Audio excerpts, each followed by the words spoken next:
Fyodor डॉस्टोयevस्की सिर्फ एक लेखक नहीं थे, वो एक साइकोलॉजिस्ट, फिलोसोफर और स्पिरिचुअल गाइड थे। उनकी नॉवेल्स में उन्होंने गिल्ट को एक ऐसे साइकोलॉजिकल अर्थक्वेक की तरह देखा जो इंसान को अंदर से हिला के रख देता है।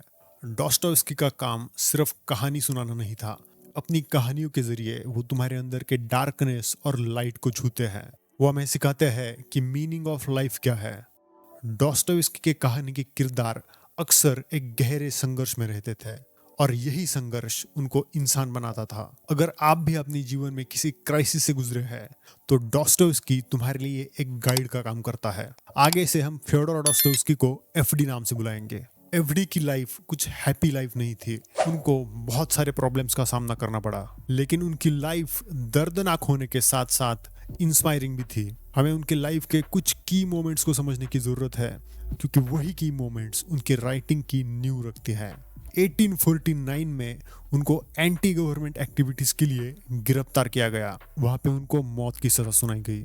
उनको एग्जीक्यूशन के लिए फायरिंग स्क्वाड के सामने खड़ा कर दिया गया, लेकिन जब फायरिंग स्क्वाड ट्रिगर दबाने ही वाला था तब एन मोमेंट पे उनकी सजा माफ कर दी गई। ये घटना उनके लाइफ का एक एग्जिस्टेंशियल वेकअप कॉल था और ये ड्रामा उनके लिखाई में भी बखूबी झलकता है। उन्होंने मौत को करीबी से देखा था और वो जानते थे कि हमें कभी भी मृत्यु आ सकता है। उन्होंने महसूस किया कि हमारी मृत्यु कितनी करीब आ सकती है और यही एहसास उनके राइटिंग्स में गिल्ट और डेथ के विषयों को गहराई से टच करता है। ये ट्रॉमा उन्हें समझने में मदद करता है कि इंसान की लाइफ कितनी फ्रेजाइल हो सकती है और एफडी के नॉवेल के कैरेक्टर्स भी अक्सर इसी एग्जिस्टेंशियल फियर से जूझते हैं। जब एफडी की मौत की सजा रद्द हुई तब उन्हें 1850 से लेके 1854 तक सर्बिया जेल में एग्जाइल में भेज दिया गया। उस जेल में हालात बहुत खराब थे और एफडी ने उस जेल में अपराधी और पागल लोगों के साथ समय गुजारा और यहाँ उनको रियलाइज हुआ कि सफरिंग और रिडेम्पशन यानी कि मुक्ति एक ही कॉइन के दो साइड्स है। साइबेरिया के जेल में उन्होंने ये सीखा कि इंसान कितना रेजिलेंट हो सकता है। उन्होंने देखा कि सफरिंग हमें तोड़ती नहीं बल्कि मजबूत करती है। ये चीज हमें उनके नॉवेल्स में देखने के लिए मिलती है, जहाँ पे उनके कैरेक्टर्स सफरिंग के माध्यम से मुक्ति पाते हैं। देन एक और मेजर चीज जो एफडी के बारे में बताई जा सकती है, दैट इज उनको मिर्गी के दौरे पड़ते थे, यानी कि उनको एपिलिप्सी के सीजर्स आते थे और वो बोलते हैं कि मिर्गी के दौरे के ठीक पहले मैं एक अवर्णनीय आनंद महसूस करता हूँ। ये ब्लिस उन्हें ये एहसास दिलाता था कि सफरिंग बिना किसी स्पिरिचुअल एक्सपीरियंस के नहीं हो सकती। उनके नॉवेल्स के कैरेक्टर्स भी सफरिंग के जरिए अपनी आत्मा की शुद्धि करते थे। एफडी मानते हैं कि जब कोई गिल्ट से गुजरता है तो ये कोई इमोशनल नहीं बल्कि एग्जिस्टेंशियल क्राइसिस है। For example crime and punishment में उस नॉवेल का मेन कैरेक्टर रास्कोल्निकोव एक बूढ़ी महिला को मारता है।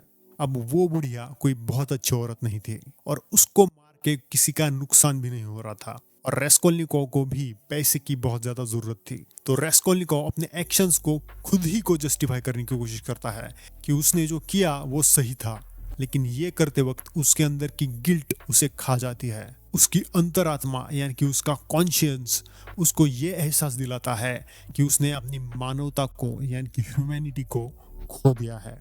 हमारे कॉन्शियंस के बारे में हम थोड़ा आगे बात करेंगे। सिमिलर सी चीज हमें ब्रेकिंग बैड में देखने के लिए मिलती है, जहाँ पे वॉल्टर व्हाइट पैसा कमाने के लिए बहुत सारे टेढ़े रास्ते अपनाता है। वो बहुत सारे क्राइम्स करता है, लेकिन उसकी इन एक्शंस को वो खुद ही को जस्टिफाई करता है ये बोल के कि अभी मुझे पैसे की जरूरत है, मुझे कैंसर है, मैं ये मेरे फैमिली के लिए कर रहा हूँ। ये सारा जस्टिफिकेशन वॉल्ट अपनी गिल्ट को अपने से दूर रखने के लिए कर रहा होता है। वॉल्ट बहुत एक्सट्रीम ब्रूटल चीजें भी करता है, लेकिन जब वो ये चीजें कर रहा होता है, he is not Walter white, he is Heisenberg. Walter white खुद का एक अल्टर ईगो बनाता है नेम्ड हाइजनबर्ग, और जहाँ पे वॉल्टर व्हाइट एक सीधा साधा फैमिली मैन होता है, वहीं पे हाइजनबर्ग एक खूंखार रूथलेस ड्रग लॉर्ड होता है। मतलब वॉल्ट और हाइजनबर्ग थे एक ही पर्सन, लेकिन वो एक दूसरे के कंप्लीटली ऑपोजिट थे, just like chiral compounds. So, the term chiral. Although they may look the same, they don't always behave the same. जब कोई इंसान एक अल्टर ईगो बनाता है तब उस अल्टर ईगो के मॉरल्स, एथिक्स और वैल्यूज अलग होते हैं। तुम्हारा अल्टर ईगो वो काम करता है जो काम तुम नहीं कर सकते।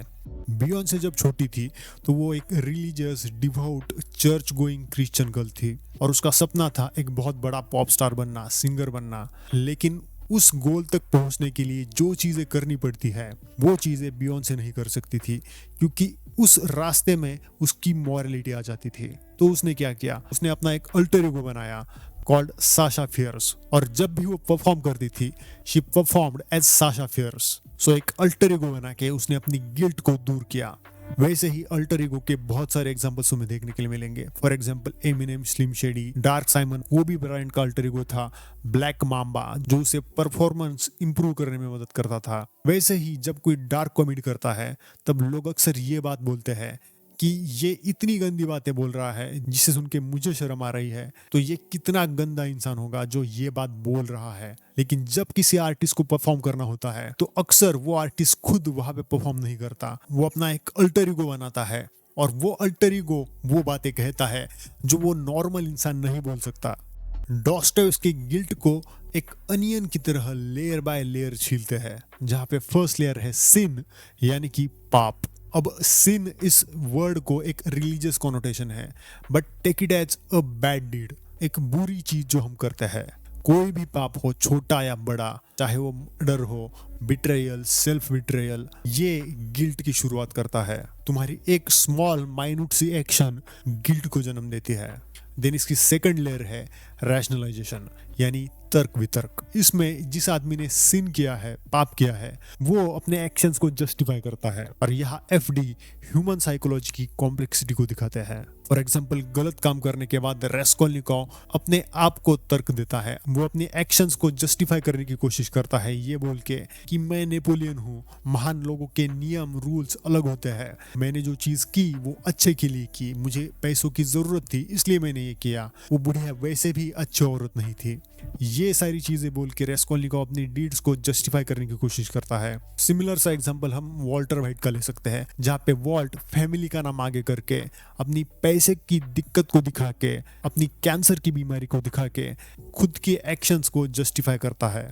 देन थर्ड लेयर है अनरेवलिंग, यानी कि टूट जाना। यहाँ पे सारे तर्क टूट जाते हैं और गिल्ट के फिजिकल कॉन्सिक्वेंसेस तुम्हें दिखने चालू हो जाते हैं। फॉर एग्जाम्पल इंसोम्निया, यानी कि नींद ना आना, पसीना आना, तुम्हें मेंटल हेलुसिनेशंस होते हैं। फॉर एग्जाम्पल रेस्कोल्निकोव को मरी हुई औरत का भूत दिखता था। इस स्टेज में तुम खुद से नफरत करने लगते हो और आइसोलेशन में चले जाते हो। And the final layer is redemption, यानी कि मुक्ति। एफडी का मानना था कि सफरिंग के बाद ही कोई इंसान रिडीम हो सकता है। जैसे क्राइम एंड पनिशमेंट में रेस्कोल्निकोव क्राइम करता है। अब क्राइम करने के बाद उसके खिलाफ कोई सबूत नहीं होता, लेकिन उसने जो क्राइम किया है उसकी गिल्ट उसे अंदर ही अंदर खाते रहती है, और फाइनली वो पुलिस को जाके सच बता देता है और जेल जाके आखिर में उसे शांति मिलती है। लाइकवाइज ब्रेकिंग बैड में भी वॉल्टर वाइट बहुत सारे जस्टिफिकेशंस देने के बाद फाइनली ये बात एडमिट करता है कि वो जो कुछ भी कर रहा था वो खुद के लिए कर रहा था, ये करने में उसे मजा आ रहा था। He was good at it and he was alive. All the things that I did it for me. I liked it. I was good at it. And I was alive. डॉस्टोयेव्स्की हमें ये सिखाते हैं कि गिल्ट हमें याद दिलाता है कि हमारे एक्शंस का दूसरों के ऊपर क्या असर पड़ता है। ये हमें रिस्पॉन्सिबल बनाता है। गिल्ट के बिना हम जानवरों की तरह हो जाएंगे, बिना किसी मॉरलिटी के। डॉस्टोयेव्स्की के नॉवेल्स में एग्जिस्टेंस ऑफ गॉड एक बहुत बड़ा सवाल है। उनके किरदार अक्सर इस सवाल से जूझते हैं कि अगर ईश्वर नहीं है तो सब कुछ जायज है, हम कुछ भी कर सकते हैं।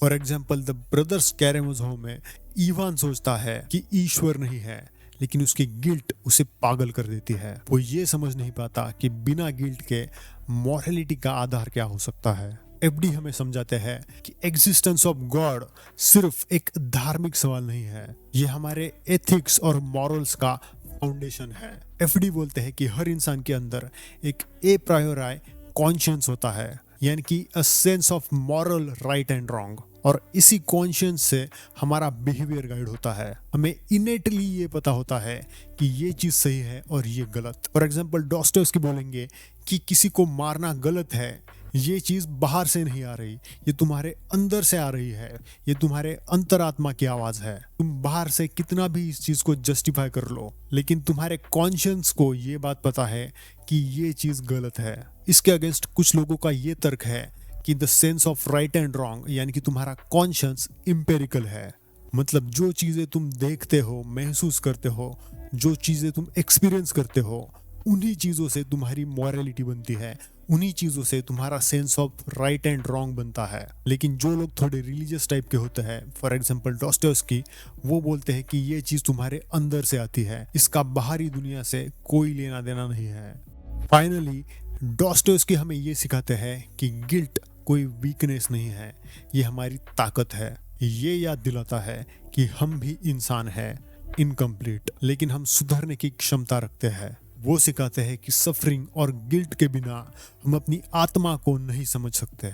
अगली बार जब तुम गिल्ट महसूस करो तो रिमेंबर, तुम कोई सुपर हीरो नहीं बल्कि इंसान हो। तुम्हारी यही गिल्ट, तुम्हारा यही कॉन्शियंस, तुम्हारी यही फीलिंग्स तुम्हें इंसान बनाती है। और डॉस्टोयेव्स्की के कैरेक्टर्स की तरह गिल्ट को अपनी कहानी का एक हिस्सा बनाओ।